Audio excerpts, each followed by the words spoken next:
On this week's Bills Pod Squad episode, Kim Pegula and I talk about our favorite homemade dishes. We'll recap the Week 1 win. We'll also talk to offensive lineman Dion Dawkins about how he makes his elite pancake. And we'll hear from you, the fans, about your favorite moment of Week 1. All this and more on this week's episode of Bills Pod Squad.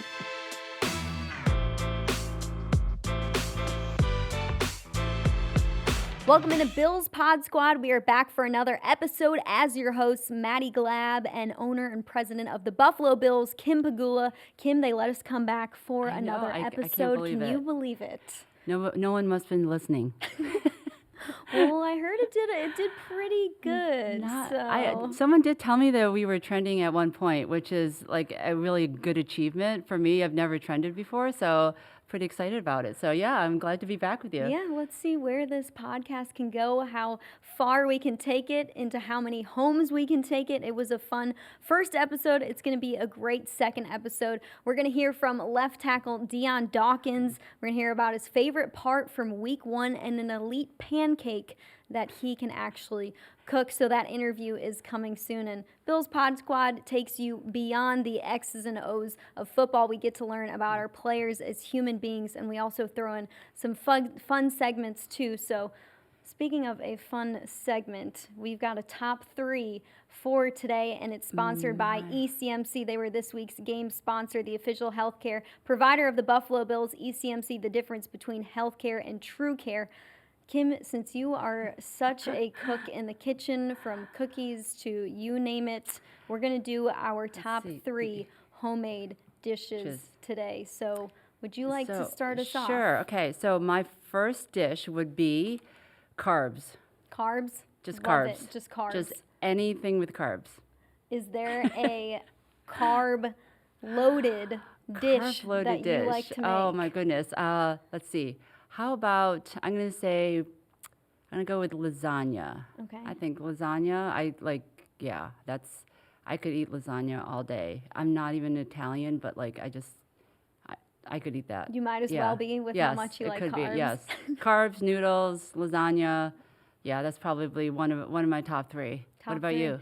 I'm going to piggyback right off you with the carbs, because what woman does not love carbs? Alfredo, homemade Alfredo and chicken. I've actually mastered some homemade Alfredo, which really isn't that hard to make, honestly. It takes like 10 to 15 minutes, but I think I'm pretty good with that in the kitchen. Homemade Alfredo and some chicken on the side.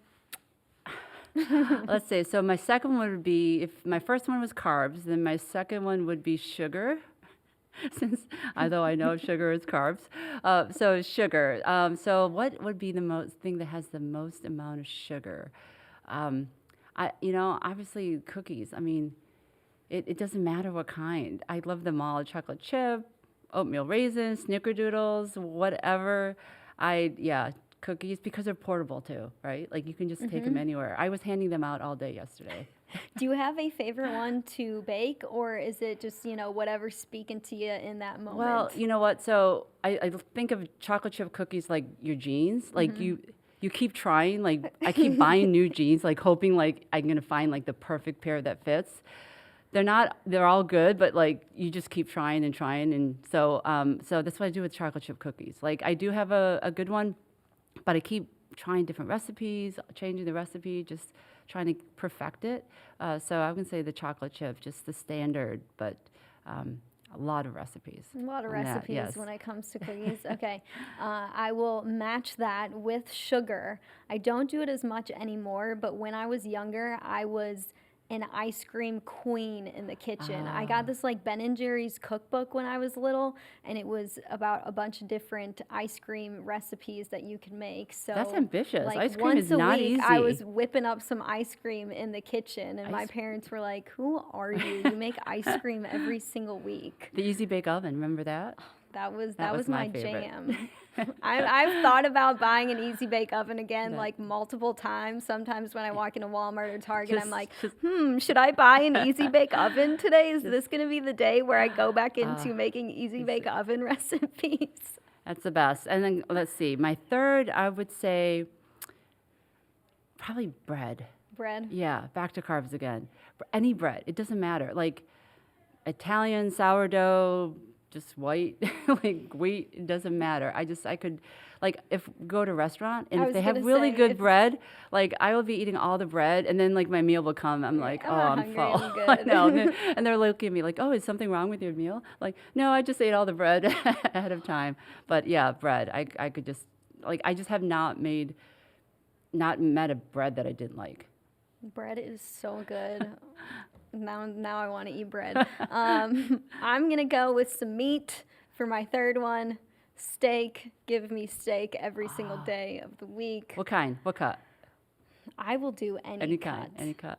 I mean, if we're talking fancy, of course, Yeah. I love a nicer cut, but I'll cook up a nice strip steak. Steak? I like it, medium rare. Gotta Oh, have some okay. pink in it. Okay. Yep. You're one of those. Okay. Terry likes his like rare. He likes it like burnt on Wow. the outside and then like rare. I can't do that. I can't do that. So There is also have you ever heard of black and blue, which is basically like rare? Yep. Yeah. Yep. Yep. I can't do I don't that. think I can do Yeah. rare. Medium rare, it's good enough. Yeah. No, I People can't who do like that. their steak done well, Well, I question. I am gonna miss Are that you- though. are you a I know, well no, I'm person? not a well. I Okay. used to be. I used to be because I didn't really like meat, so I used to be a well done Okay. person. But now I've gone to the pink. You've Yeah, graduated I've gone to the medium? pink. Yes, yeah, medium. Okay. And that's one of the things I'm gonna miss. Not having this kind of new, year where we're in these protocols, Mm-hmm. because on away games is what we normally do is we go You out to probably have some of dinner. your favorite restaurants. Yeah, so we go out all to across dinner, The NFL. the night before the game, and a lot of them are usually steakhouses. So I am going to miss, my Saturday night pre-meal steak. So I am going to miss that. Just get it takeout delivered to the room. Yeah, it's not the same though. It's It not the definitely same. is not. It's not the same. By so, the time it gets in a car and know. travels to you, yeah, it definitely is not no, the same. no, especially steak. Nope. So those are my top three. Okay. It's So a good, it's all a sugar good, and carbs. You had some protein in there. I had You some were- protein in there. We got You're the a little food bit better. groups, carbs, sugar, and protein. What Right. more do you need in life? That sounds like an extra healthy diet that I should not be eating every single day.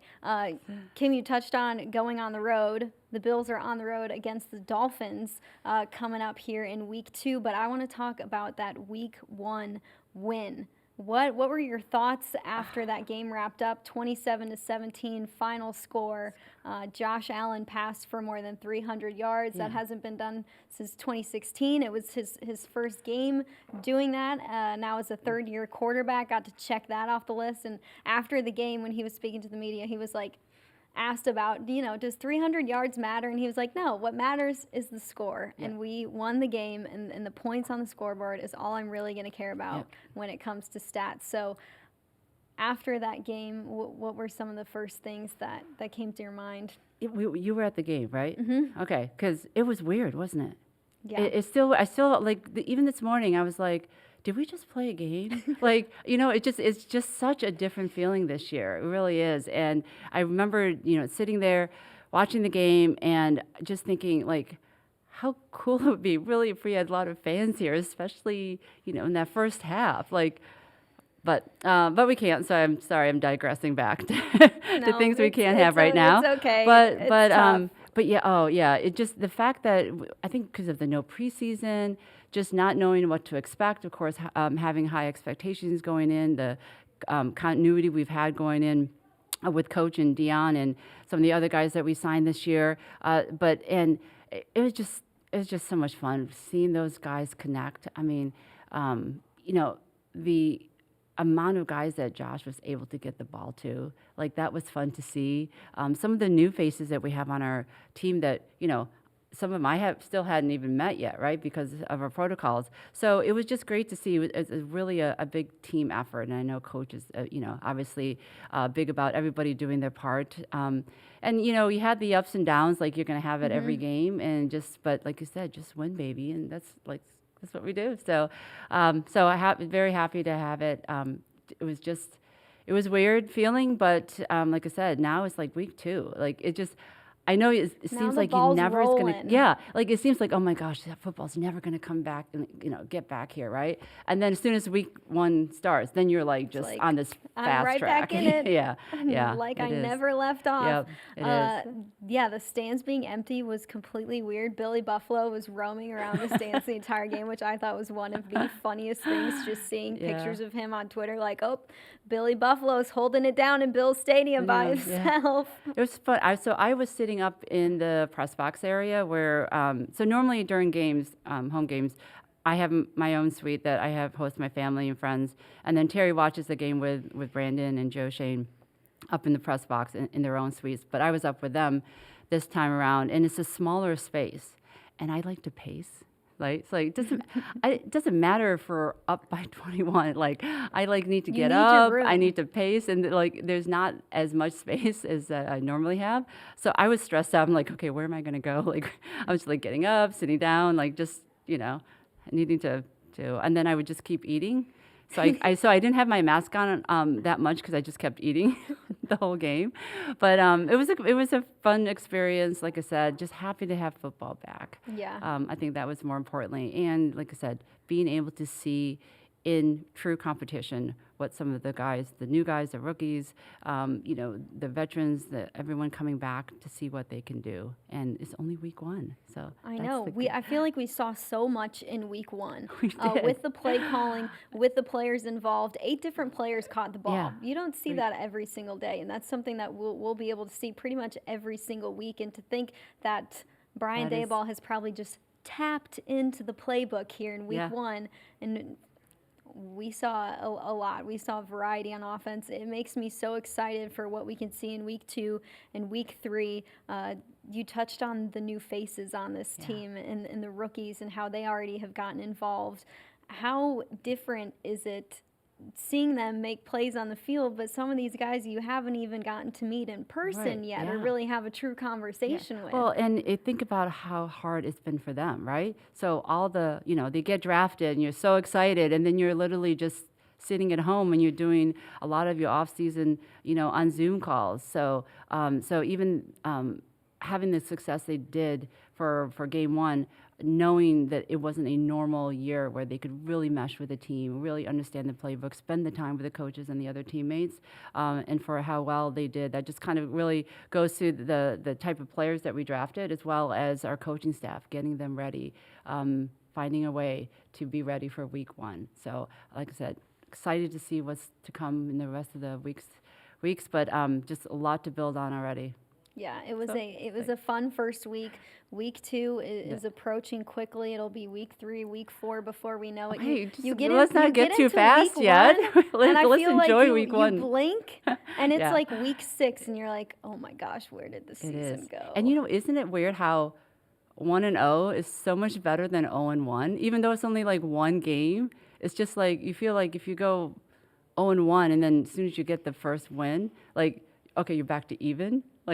So 1-0 is definitely better. Yeah, it's so much better to start the season off with a win. I was thinking about that last night. I was like, dang, the Jets just started off the season with a loss. I mean, we were the obvious better team in that game based on how the two teams played, but it's easier, as Coach McDermott always says, to start fast and finish strong, to start with one win on the win column when you start the season 1-0. That's right. I totally agree. And like I said, it also, I know the Jets last year had a nice run there at the end. Mm-hmm. So even though we had success this week, nothing to kind of sit on our laurels about yet. There's still a long season to go and a lot more to do. And, there's other teams that may have lost week 1 but are gearing up. And so we just can never be satisfied and sit down and think, it's going to be easy sailing, which I know, well, we all know Coach. He doesn't think that way anyway, so I don't have to worry about that.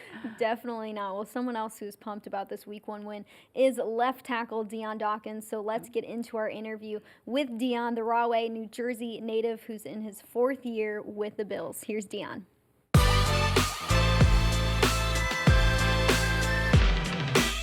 Dion, we are so happy to have you with us here. We want to start off with a pretty fun question. It's sponsored by ECMC. They were this week's game sponsor, the official healthcare provider of the Buffalo Bills. ECMC, the difference between healthcare and true care. What are your top 3 homemade foods? Kim and I talked about ours a little bit earlier in the show, but we want to know what your top 3 homemade dishes are. Yes. Well, good morning to you both. Good And I morning. would say my top 3 dishes. I'm gonna tell you right now. I'm not a huge cooker. I'm not a huge in the kitchen guy. But I can make a nice Kraft mac and cheese for Mm-hmm. number one. Um, Wait, I when you can say also, Kraft mac and cheese, you mean like the box mac and cheese? Is that what you mean? yeah, I can make Okay, a all right, nice box just mac and cheese. You okay, pull just the, wanted to clarify. you Okay. you know. 2, I would say I'm I can make an elite, complete pancake.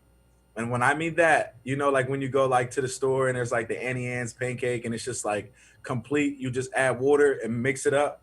Well, I would say stir it up and then you just pour it in the pot. That's number 2. And number 3, I would say cereal. Uh, just cereal and milk. What kind of Cereal cereal and Cereal. though? milk. What kind of cereal? Um, I would say if it had to be my number one choice, it would probably be Fruity Pebbles.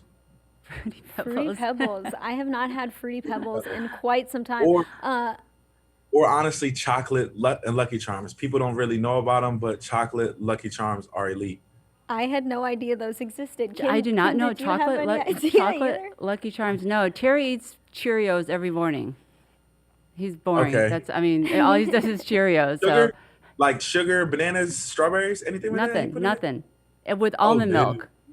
Cheerios with almond milk. I know, boring. Wow. different. Is that what he It's has every different morning type for of cat. breakfast? He does. He does. He has it every morning, and then like when I try to clean up his bowl, he like gets upset. Like he wants me. He like keeps the box of cereal out and the bowl and the spoon, Oh my so that gosh. like So he it's can there come back every to it morning. anytime and just pour. He's got to be ready for it. Yes. Dion, mac and cheese, the Kraft mac Yeah. and cheese. How often do you make that? Do you love making mac and cheese since that epic post-game quote that you gave last year after the Bills beat the Jets and you said it's mac and cheese, you just got to stir it up. You just got to stir it up. Yeah. So if I were to answer honestly, I would say definitely since that comment, I've definitely been more dialed in to mac and cheese. But Do you follow the I directions? Do you follow the say it Do again. you follow the directions on the box, or you just kind of Absolutely not. just do it on your own? Absolutely not. I do it all on Nice. my own. I boil the water. I pour the noodles in. I strain the noodles. I rip the packet, pour the cheese in there, add a little milk, some butter, and then stir, Stir. stir, stir, stir, stir, stir, stir. That is the sign Yeah. of a true cook, Dion. Word on the street is that you and Kim trade baking tips. So I need to hear about all of this. How does Yes. it go down? Kim, when was the first time that he reached out to you about some baking Well, tips? actually, I think it's more. I think last year, Dion, right? Dion had cookies that he had never had before. Snickerdoodles. Have you ever had a snickerdoodle? Snickerdoodles are so good. So Dion never had a snickerdoodle before, and so this year I made him just normal chocolate chip, and he was asking, well, how do you keep them fresh? Like they get dry, like right? If you don't eat them right away, how did they get dry? So I gave him one of my baker's tips on how to keep cookies moist after 2, 3, 4 days after you bake them. So. And what was the Oh, tip, I Dion? mean, that's Oh, between it's Dion and I, secret. right? Oh, It's like a thank secret. you. Yeah, I was Like about we to say, can't I we don't want to can't give tell away our that. And secret. that secret. Yeah, we got to keep it a secret. That's That's why the right. cookies are Bombed. elite. If the secret and was out, then everybody That's right. could do it, and then it wouldn't be special. That's right, Dion. Thanks for having my back. I got you. Well, the secret is out about this Bills offense. The Bills took down the Jets 27-17. Dion, what was your favorite part about that Week 1 win? Well, honestly, well, number one thing is the win. That's why we're all here is to get wins. Number two, I would honestly say I was extremely happy for Zach Moss to get his first touchdown, and I was also excited for Tyler Bass to get his first kick. Like I know as a rookie, like getting that. Well, I've never scored like as a rookie, and getting just an accomplishment done where you can just start your rap sheet. It's a confidence builder, and it makes them more comfortable and a better mind space where they can go out there and just play and just be free. And I was definitely like happy for it in both of them. And then of course watching Josh run into the end zone is another amazing thing because we're just looking like, oh, Josh is just la just running into the end zone. But definitely the number one thing is the big W. Well, Dion, you had a couple of touchdowns in your career. So what is that like? Like running into the end zone and just scoring? Yeah, It's gotta so I am blessed to have two.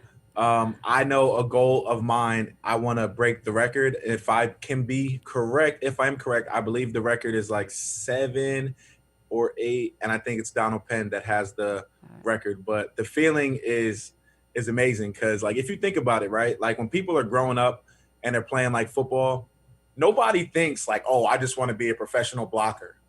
Absolutely not. Everybody has dreams of catching the ball and running and juking people and catching the ball or tackling somebody. Like nobody says I want to be a professional blocker. So when I was younger, I was always like a skinny guy in a big guy body. So it was just like I can do everything that all these skinny guys do, and I call them skinnies, but they're just like skilled positions like receivers, running backs, but like those guys. And it's just like, hey, I'm blessed to have the ability to catch and be a little bit more like athletic for at my size, and I'm just glad that Dable and the coaches here trusted me with the play, and I'm glad that I capitalized and I got a second chance. So I have two underneath my belt, and shoot, plenty more to come. six. That's right. We look forward to it. Dion, you Yeah. said nobody wants to be a professional blocker when they start playing football. So, what position did you want to play when you started playing football? And I know when you're young, everybody plays pretty much every single position. So, which one did Yeah. you want to play? Um, to be honest, in the beginning, it started off as a defensive end because I Okay. just like to hit people. Um, I was an aggressor. I just like to tackle. But then as I got older, it was wide receiver. Then I thought, shoot, I could play running back. But I would say overall that the number one position I would want to play in this league is, well, playing ball is receiver. Just because like you can literally impact a game with a snap of a finger. If you could just catch the ball, score, there you go, superstar. Win, put the team on your back, literally.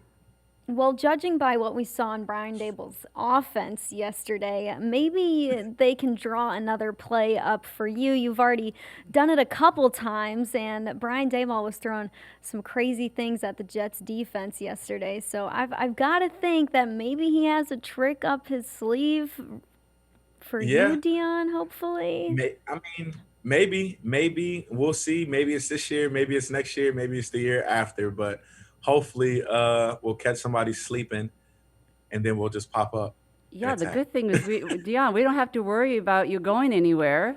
You've got many years ahead of you to reach your goal of 7 touchdowns or Yeah. whatever that is. So that's good to have you here. Yes, Yeah. that's definitely a blessing. Well, because of you guys, I am blessed to be here for another 5 years. Just signed a contract extension, and nothing but blessed and happy to be here. Like I knew, like when I came or when I got like drafted here, and I felt the presence of Buffalo and how they embraced me. Like I knew immediately that this was one of the places that I never want to leave. And people and complain like, oh, it's cold and stuff like that. And I just say, well, that's why they make jackets. So let's just get it done. Did you think a Rahway, New Jersey kid would end up in Buffalo for multiple years? Hopefully, the rest of your football career, honestly. Well, honestly, I didn't. Well, no one really thought that a kid and from Rahway could even make it to the NFL. And on top of that, especially not Buffalo. And I'm just blessed to have that golden star and a family that supported me and people around me that motivated me.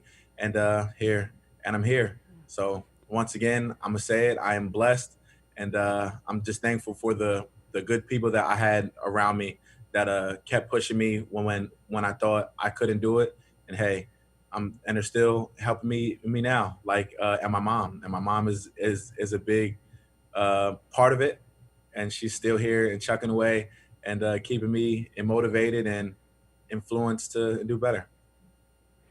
Dion, I've seen your mom on social media. You post about her sometimes. She seems like the best woman ever. Kim, have you gotten a chance to meet You know Dion's what? mom? I have, I think, at training camp last Okay. year, and your grandparents as well. They come all the Yes. time. Yeah. What was the best text message that you received after you signed that contract extension? Because I'm sure your phone was blowing up there. Yeah. Well, the best text message, um, well, well, because I called and my mom first, so I got her text later, but I'm gonna give it to and my mom. Uh, she said, "I knew that you can do it," and that just hit home. It was like just like wow, like and my mom believed in me from day one, and she meant it. And now to see it unfolding, I can't imagine like how like she's feeling. To have raised like 5 kids, and then her youngest son does this. It's just like wow, like that's a lot of success for her and for myself. Well, knowing Coach and Brandon Bean, they always say, you know, you have to earn it. So I am very confident that you were well-deserved contract, that you earned every bit of it. And so congratulations to you and your whole family and the team. I think it's nice to be able to have that consistency of you going to be around for many years to come. And I think it just bodes well. And like I said, part of the reason we won our first game this week. Yeah, Because of you, absolutely. Dion. I appreciate that. Having people like you on this team. I want to bring up that something that both of you were involved in. Dion, you took part in a press conference hosted by Mayor Byron Brown last week, where you guys talked about partnering with the mayor's office, you, Jerry Hughes, Josh Norman, and Taiwan Jones, with the 3 things that you have put together that you want to get done in Buffalo. One of those, providing internet to students in the city of Buffalo who don't have it. 4,500 students will be getting that internet throughout the school year. Voter registration and encouraging participation in the census. How did this idea come about? Kim, Dion, what were some of those conversations like with the team when they came to you and said, hey, Kim, this is what we want to do. Do you support this? How can you help us? What should we do here? How should we navigate this? Right. You know what? This was all really player-led. This was something that, especially the inner schools and the internet, that was something that was kind of on the radar. There's a social justice committee with the players that's been on the radar for a while. But then, especially this year, I think you guys as a team really galvanized and really got together and really just want to make an immediate impact. And we want to make sure as an organization, we knew they had a game to play to get ready for, so we wanted to make sure that we supported them. And then we had so many employees, our own employees, that say, how can we also help? And so I think we just kind of joined forces together. And Dion, like I said, I know you guys all had conversations in the locker room and with each other as well that were very meaningful, that kind of came to kind of just, what you wanted to do going forward. Yeah, Dion, Yeah. how interesting was it to land on something like that? Because we had heard from the team, multiple times throughout the summer that you guys have been having these great conversations and that something would come, action would come, and it's great to see you all pick out 3 things that you believe are important to, tackle the community with, whether it's internet, census, voter registration, all 3 very important things, especially with education of, young minds out there in the city of Buffalo. So how did that idea come about when the discussions were going on with the team? Yeah, well, I think that it started with the conversation about the what guys were gonna do for the national anthem, and then we immediately said, "Well, I think that there's bigger things that we need to focus on," and then we said, what can we do in Buffalo?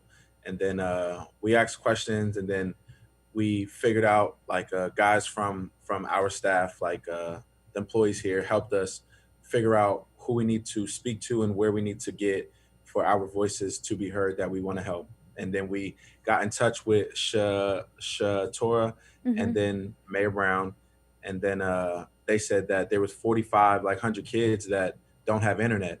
And then they also said that there was close to, if I'm correct, I think it was from 250 to 500 teachers that don't have internet like as well. So it was pushing close to 5,000 people total. And if you think, if one teacher has 30 kids in her class, then that's more numbers. So it was just like, all right, what can we all do? And then I know guys like Harrison and Josh Norman and Taiwan and also Jerry and myself, we came up with, well, we have plenty of week checks, and if we just all just come together, like we could just knock this thing out as a family. And then guys in the facility, even like just regular workers that don't make the same salaries that we make, were even up for it too. And it was just like, wow. So now it's an entire family thing, which is everybody that's a part of this Buffalo Bills organization. And it was just like, all right, let's just attack it together and let's get it done. So week one is done. So I'm pretty sure that all that money is accumulated now, and we're gonna and get that done so those kids can keep their life like pushing forward. And we just thought that it was something that needed like to be done, and let's just help others and let's worry about the other stuff later. Yeah, I think we take a Wi-Fi for granted, right? Like it's always Yeah. everywhere we go, and we're on it to just check social media and Mm-hmm. our emails, and realizing that there's kids out there that can't even learn because they don't have access to it. And so I think it's a great thing. It's a great initiative, and we're going to be working together also to not just what happens not after this year, but what happens to the years beyond. So who knows how long this COVID pandemic is going to last, and where do these kids go after this school year is done. So we're kind of looking on what's the next plan beyond just this year. So more to come. Yeah, that's awesome. I love to hear that. I love to see you guys being in the community of Buffalo, partnering with Mayor Byron Brown. I mean, two very powerful entities here, the mayor and the Buffalo Bills, partnering together to make change in the community. Dion, I want to ask about your daughter, Delilah. She was born last year during the Miami game, I believe. Yes, she So is was. she Yes, she almost was. a year now? She is about, yeah, so 10 months. She's 10 months now. Wow. What is it like having a daughter at home? What was the pandemic when we were all at home together for quite some time? What was it like having her in the house? And Uh, is she walking yeah, yet? so my daughter definitely is a life-changing thing. Obviously, it's a life-changing thing. And honestly, just seeing her face and just seeing how much attention she needs all day long is incredible. And it's just like, wow, I don't take nothing for granted. I'm glad for all the help that I could possibly get. I'm glad that Diana does a great job with the baby, and my mom's help and her mom's help and her family's help, and they just knock it out because like I'm training and I'm doing me and I'm trying to like and get ready for the season, and it's almost like the baby is a full-time job as well, like literally a full-time job. And we have like I have teammates here like that have twins, and I'm thinking like you have two for the price of one, and I have one, and it's just like wow, God bless you, God bless your situation because I know it's extremely hard, but that little girl is literally the key to my heart. She is growing. She just started crawling. I'm gonna say about 3 days ago, and it started off slow, and now she is at full blown crawl. Like you can put her down, and she is moving Well, all over the maybe place. she's I'm going to like, be a this. wide receiver, Dion. Maybe you get to Maybe live she's your gonna wide be a receiver through receiver. her. Who does she take after? Literally, You think she right? takes? Think she But takes after you, or or her mom? I think that she definitely takes after me. She definitely has the personality. She definitely has the personality, and she definitely has just a little bit of sass. And Do you, I like honestly, of course, am biased, but she's perfect. In a do you way, have a she's just nickname? perfect. Do you have a nickname for her? Yeah, You have a I nickname, have so so I'm many. assuming I she have has one so as well. many. Um, I so I call her Manu. I call her Manu, and it was like the first name that I seen her and I was like Manu, and I just reached in for him like Manu, but Manu, Oh, nice, Manu. nice, nice. Wow, very interesting. Manu. It is very Okay. interesting. I don't know where it Well, came from. It just was like bloop bloop, Manu. did you ever think you could love something so much? No, Yeah. absolutely not. You But know it gets easier the more you have. You know that, that's what I right? hear. That's what I hear. That's what So I hear. That and at the first one is hard, and then it kind of gets real lax and lax and lax. It's like, oh, the baby will be yeah, okay. yeah. By the fifth one, you don't even care anymore. You just let them do whatever they want. Right. Dion, that's all our time that we have with you. Thanks for joining us, chatting with Kim and Yes. us for a couple minutes here. We appreciate the time and the conversation. Yeah, and congratulations on week 1 win. We are the whole Buffalo community, Bills Mafia, we are all excited about what this season has in store for us, even under these unusual circumstances. But loved what we saw Sunday and looking forward to next week. Yes, looking forward to it. Thank you both. All right. And hopefully I get to come back and chat it up with you girls That's real right. soon. Okay, will do. Bye, Adios. See you, Dion. Dion. Take care.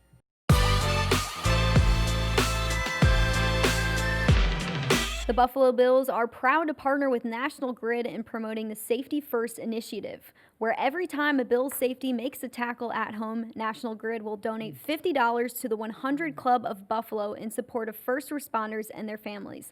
National Grid reminds you to put safety first in your home.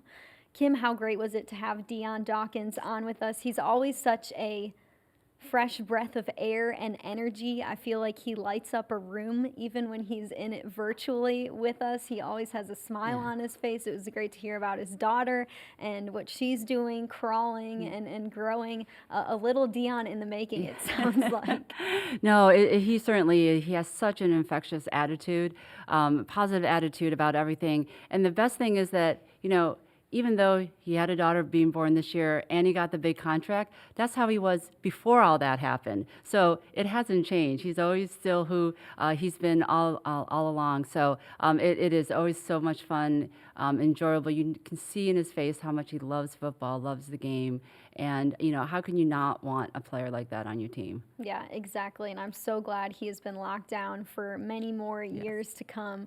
A locker room with Dion would be a very different locker room, I feel like. I want to talk about just game day through an owner's eyes, because I have to imagine it's so different from an average fan. It's so different from how I watch a game and am preparing for our post-game show that we do. But specifically this game day, let's start out with just how completely different it was for you, because you're usually in your suite, you were with Terry and you were with Brandon and Joe and Dan in a suite. Like, I mean, was it completely different from getting out of your car in the morning to get to the stadium? Yeah. I mean, so I usually start my morning baking cookies, which I still did. So I was like, okay, I got to kind of keep, I got to keep some things normal.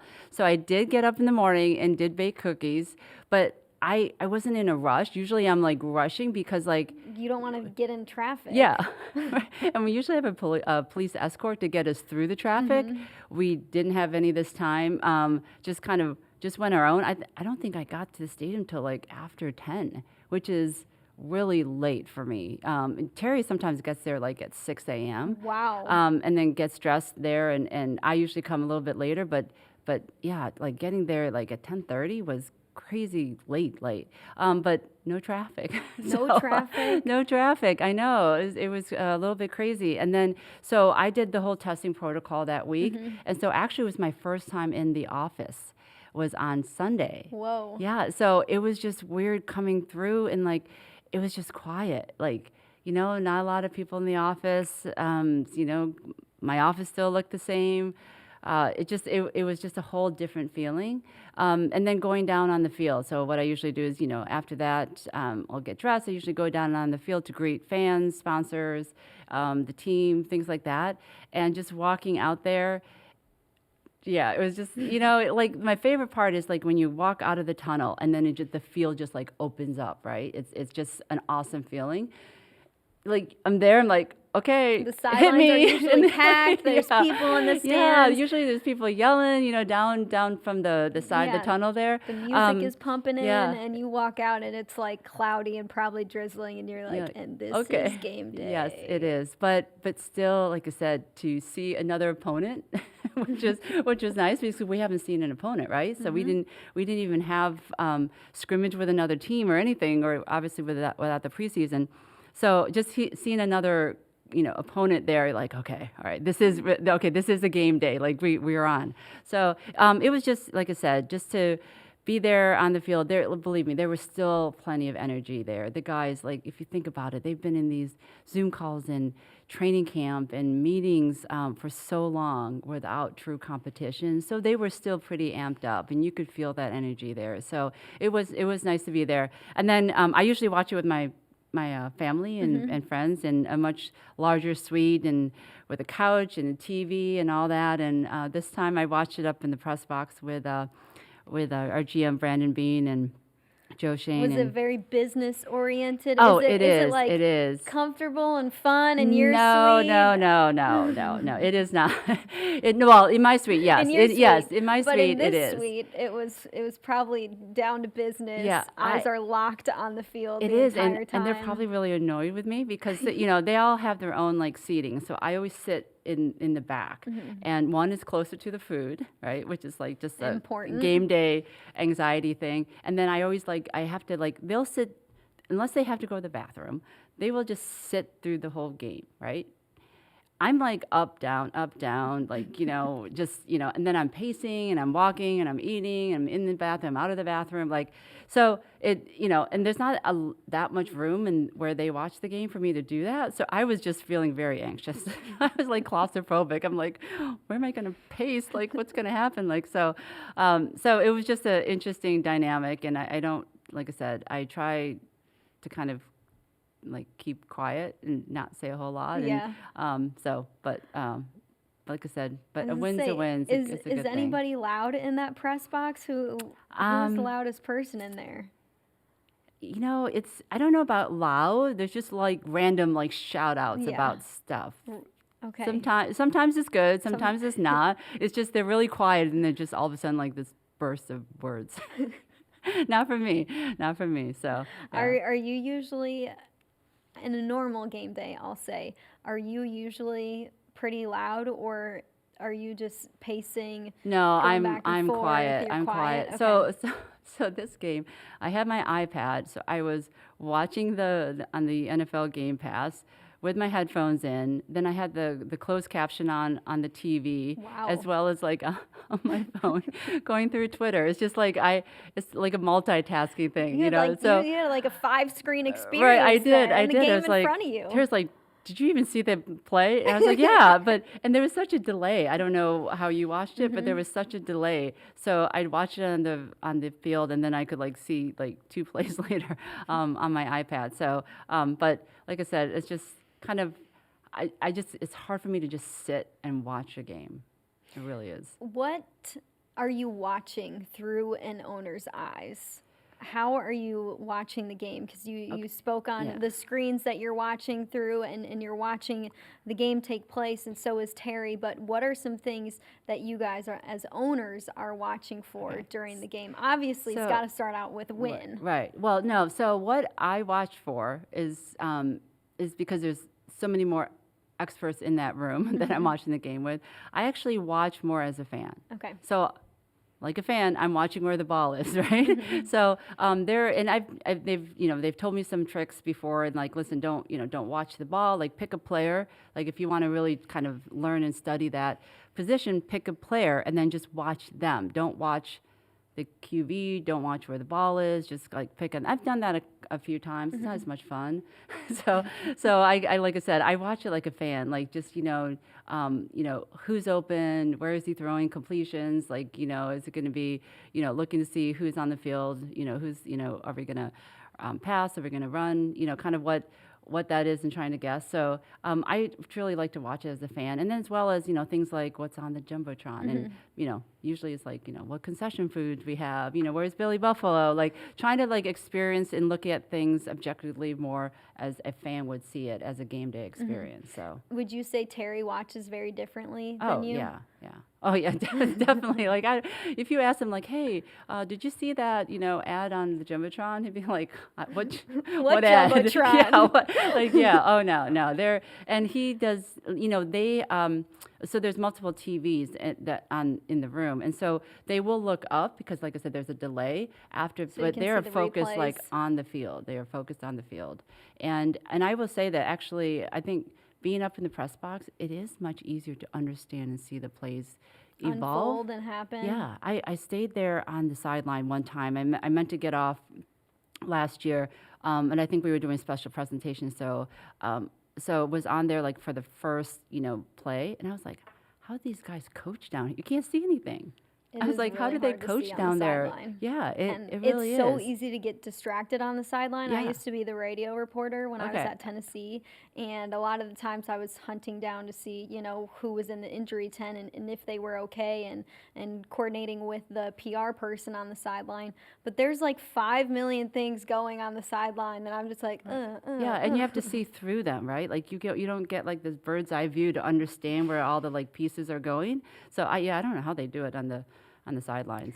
So the game wraps up, and what happens for owners? Do you talk with Terry right after the game? Do you talk with Brandon, Sean? How does that kind of unfold as the clock what ticks usually zero? happens, and I don't know why, like this is just something I've always done. Like I never go down to the locker room. It's not one of those like, hey, females shouldn't be in the locker room. It's just something like I've never done, thankfully, because this year there's a limit on who's allowed in the locker room, so I don't take up a space. So Terry and the rest of the guys will leave a few minutes early. That's the other thing. I don't like to leave the game like early, watch it but all. for them to go down to get to the locker room by the end of the game, they always leave a little bit early. And so I usually just meet Terry back at his office. Usually, might be a celebratory drink. Nice, after- much deserved, Yeah. right? Yep. After the game in his room, usually we sit there and like wait for traffic to go, but there was no traffic. That's so true. But yeah, usually we just check in with Brandon and Coach. We usually meet together today, anyways, post game. But we always just like connect on some things post game. So, and it's just a matter of just relaxing and just kind of enjoying it and talking through it, and then we go home and watch the Sunday night game. So yeah, it's a nice ritual. I miss it, and like it's a it. little bit different this year, but it's still there. There's still a comfort to game day. There's a comfort knowing that football's back, and for a few hours during the day when the team's on or when you're watching another game, it's like, normalcy does exist. Yeah. Maybe there's just a bunch of masks on the sideline, but this kind of feels normal. One thing that was new on the sidelines and all over game day and all over several games was all the social justice initiatives we saw in place for week one, and that will continue to be in place throughout the whole season. So we saw some of the helmet decals, whether players were wearing phrases or honoring a victim of police brutality or racism. And then we saw the writing in the end zones and racism. It takes all of us. A lot of the commercials were surrounded on social justice and educating people on Black history and things like that. So I would say this didn't exist last year at all, and to see all of these initiatives in place in week one, revealing what this entire season is going to look like for the NFL as a whole, and teams and players to push and say this is very important to us. We want to take a stand. What was your take on some of the things we saw on the sideline, the helmet decals, and involvement that you've had with the team? Yeah, I think if obviously COVID taught us a lot of things. And I think one of the things, though, it did teach us is that these football players, they're amazing athletes. We put them on a pedestal as a skill and entertainment. But with COVID, without football, without sports, they're humans, though, right? At the end of the day, and I think this really highlighted that these are human issues that we all deal with, and seeing them, like I said, kind of be really human, and then knowing that they also play football and kind of putting the two together, I think was really important this year. I think it just gave a really human element to our players and to the league that was obviously very needed. I think it was great. I think it was a great, I don't want to say the word initiative because I feel like that's just kind of like a temporary thing. If want to say awareness, I just think that putting money for the awareness, putting the time and the effort and the resources and all those things that you mentioned at the league level, then as a club level, really help drive a lot of the conversations and the actions. And I think that's what everyone's been saying, right? Okay, great, but what happens next? Like, what's the next step? What do we do? And really proud of our players because that's the same conversation they had. Like, listen, we will wear the decals, we wear the warm-up T-shirts that said "End Racism." We will do all these things, but we want to see something happen like right now, and how can we help? And so the initiatives that we talked about, getting Wi-Fi in the inner cities schools for kids that really, a lot of them are minorities, right? They're in a city school system, and whether it's, lack of funds, lack of just being able to get to places that might have Wi-Fi, just imagine if like you really couldn't go to school, right? Like, how disparaging that would be for kids of all ages. So, and it was great for the guys to really understand a need that our community has. And listen, these guys are from all over the country, even from the world. So even very true. Christian Wade, who's from the UK. So for them to say like we want to make an impact, but also impact in the community of Buffalo, even though they've got foundations elsewhere, they're from other towns, they grew up in other areas. For them to say we want to make an impact right now in the city of Buffalo was amazing. And I think Dion touched upon it. Like, this is not just a player thing. This is an organizational thing, and then we're really expanding it, not just the Buffalo Bills, but like through all our organizations, helping to drive that because it's going to be so important. But like I said, there's still so many things, though, we are still doing. I actually was very fortunate. I got to speak to the guys via Zoom. That's awesome. On Monday, it's not as bad on Zoom, but I will tell you, because I don't know how coaches do it. Obviously that's his job, but when you sit there and stand in front of, usually 53, 63, we're up to, I don't know how many guys we are now this year, and they're all just like staring at you, back at you. It is intimidating. It is not the easiest job to stand in front, and especially because I'm like 5'2", right? Like, you know what I mean, right? Some of these guys are humongous. But so I was able to do that before, but then this year doing it on Zoom, because I did want them to understand and listen. We all have day jobs, right? But we all know how important these issues are. And so I was able to really talk to the guys, kind of lay out kind of where we are, what the priority is, and then making sure that they understood and that the support behind not just Terry and I, but the whole organization is behind them. And we want to, get some of these initiatives, some of the priorities we talked about. Voting. People, go vote. Sign up to vote, actually register to vote first, but then go vote. And then the census, which is ending at the end of September. The end of the month, So we all want to be counted. We all want to have value and worth. So you need to go and fill out your census. I did mine this weekend. So, all right. Got it done before the end I have of to the go back month. to Florida and do mine because I'm a resident of Florida. But it really, it's going to make a huge difference in our community by doing your census. But I just wanted to say, like, those are the things that we are as an organization, and we got you guys. Like, you have our support, and we want you to go out there and understand that, yes, football is important. We know these things are important as well, and we are doing something about them. So it was like I said, it's been a great several months. As you know, we've have a lot of different initiatives we've done internally, whether it's our Listen, Learn, Love town halls, which we're going to be having another one soon, as well as our Diversity, Equity, and Inclusion Council we just started. So a lot more to come, and I just really been amazed about the response that we've gotten from a lot of our staff members who never voiced their opinions before, never said that this was something that they felt so strongly about and wanted to be a part of. So that was cool to see, just people that maybe were a little bit more behind the scenes really speak up.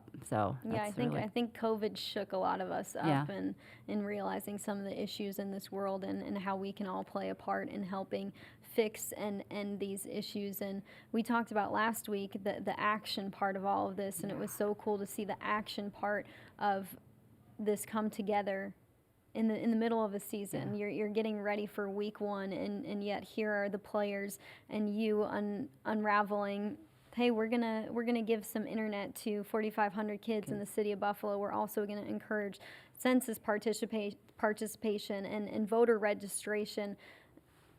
Everyone is so busy, but sometimes in moments like this, you realize, okay, this is bigger than football. Right. Yes, football is important. Yes, this is how our players make their money, make their living, but pouring into things like this, issues like this, social justice initiatives, it's so important to do so. And it seems like, life sometimes pauses a little bit to get things like this done, and it was so great to see that happen. It's great because I think I've learned through a lot of different initiatives and giving back that usually you think you're helping somebody, right?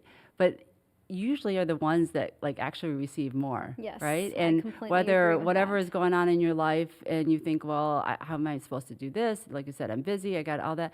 But then when you do give in some way, it doesn't even, whether it's time, whether it's resources, whatever, it's just having conversations.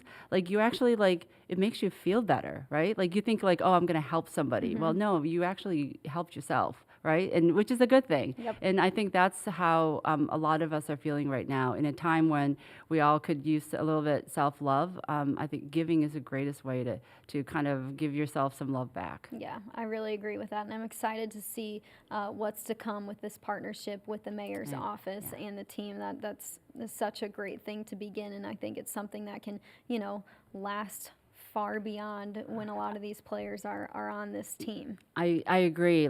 It's not a one and done thing. It can't be. There's going to be issues whether, it's next year, whether or not we still in some type of a pandemic state next year. But these kids, it's every year. They need help every year. So trying to put together something that will really last and make a big impact for them as they grow and develop and, go on to whoever they end up being in life. So I'm excited about it. Well, let's get to our Twitter question and our fan answers. So we posted a Twitter question after the game. It was, what is your favorite part of week one? What was your favorite part from the win?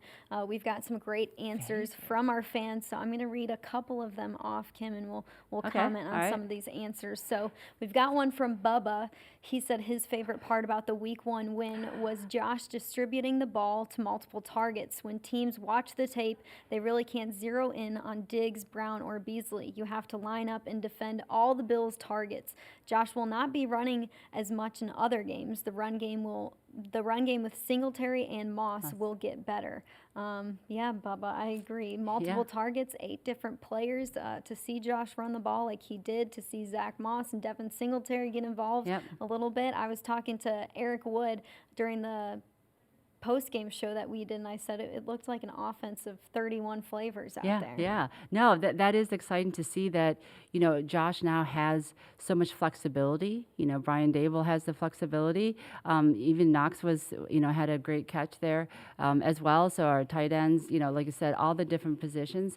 And, no one was trying to be a ball hog either, right? So sometimes, you get a lot of these guys that really want the ball, which is great. That's what you want. But he was able to distribute that ball with so many different weapons and just gave him the flexibility. It will be hard for other teams to figure out what we're doing on offense when you have those many guys that you can go to at any point in time. And Josh really, like I said, least week one, he looked like he really took a step forward as well, just making some great throws, some in tight windows, and like I said, a lot of different people that he didn't have before. So I'm excited to see. A great place to start and a is. lot to build off from Yes. that win. Rob says that the defense looked so confident they are ready to play against anyone. And this is a defense that has said multiple times they want to push up from where they were last season. They want to be better than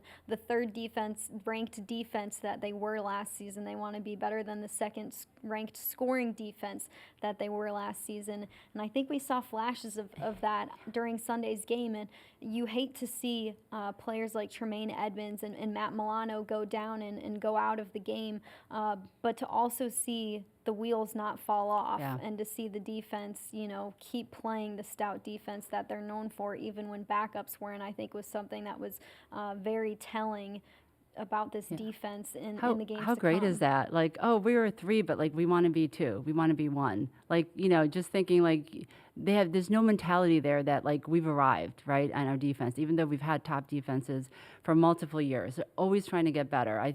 That's just such a great, attribute of the whole defense and our coaching staff, and obviously Coach McDermott being on the defensive side of the ball. But it's just great to see them still hungry, right, to be better. And like that's what you want in your defense, right?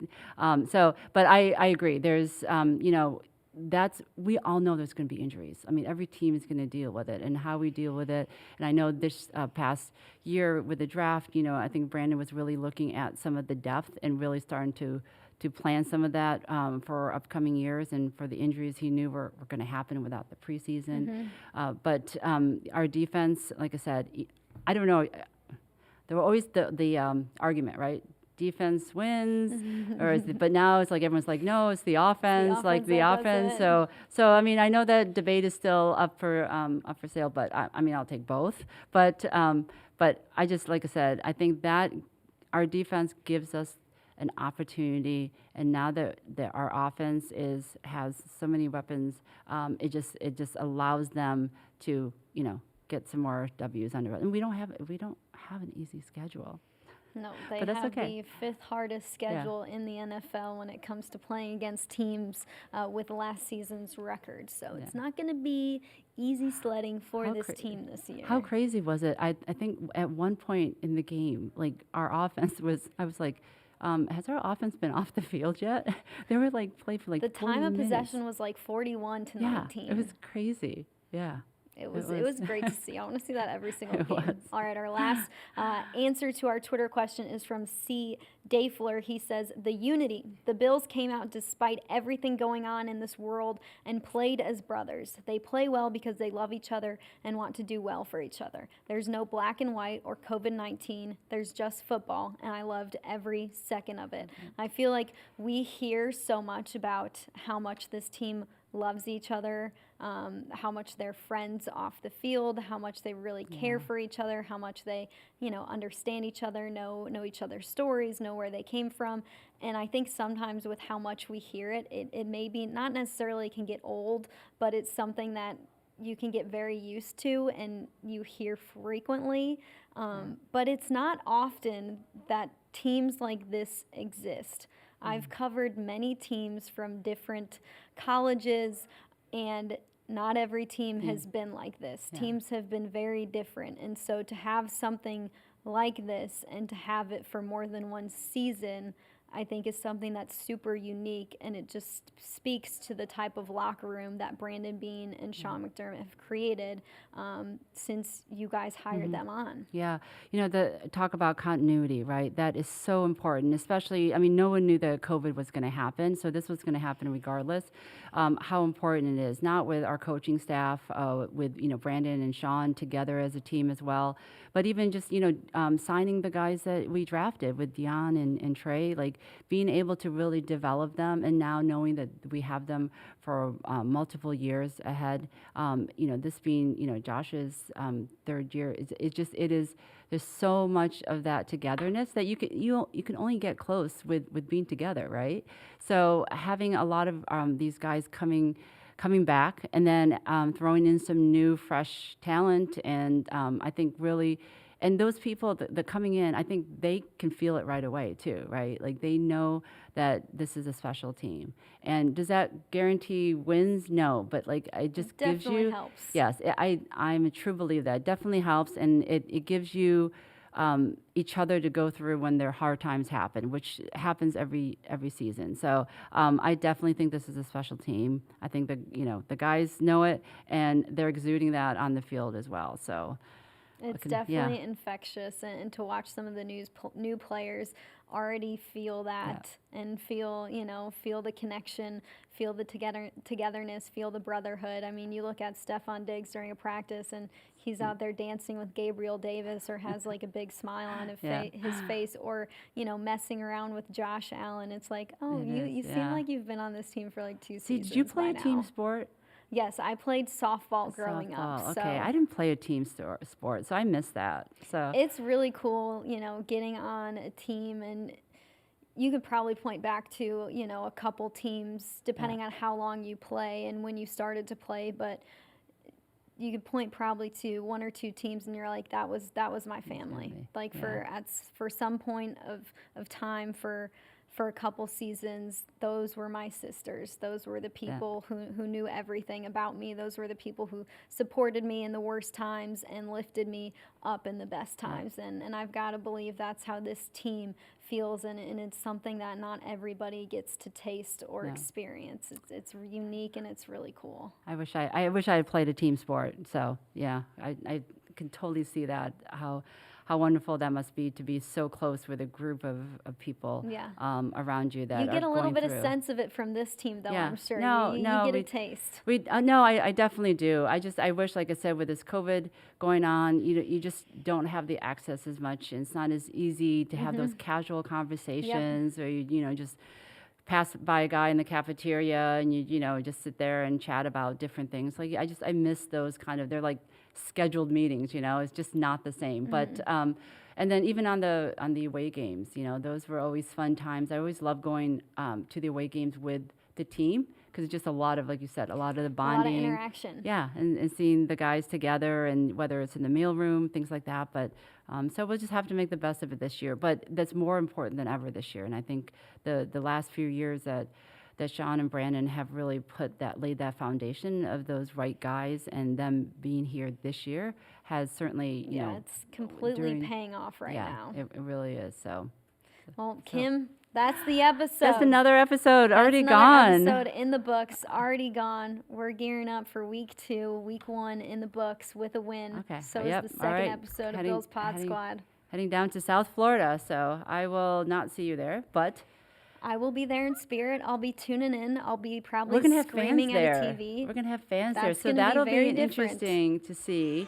I wonder how many Bills fans are going to be there, because, I know it's limited, but we always represented really well in Miami. So I'll be interested to see. I hope there's at least a few. Yeah, I guarantee it. I guarantee it. They find a way. They're going to find a way to get there. They'll break into the stadium if they need to. Right. That's right. Thanks, Maddy. Kim, thanks for the time. Appreciate it.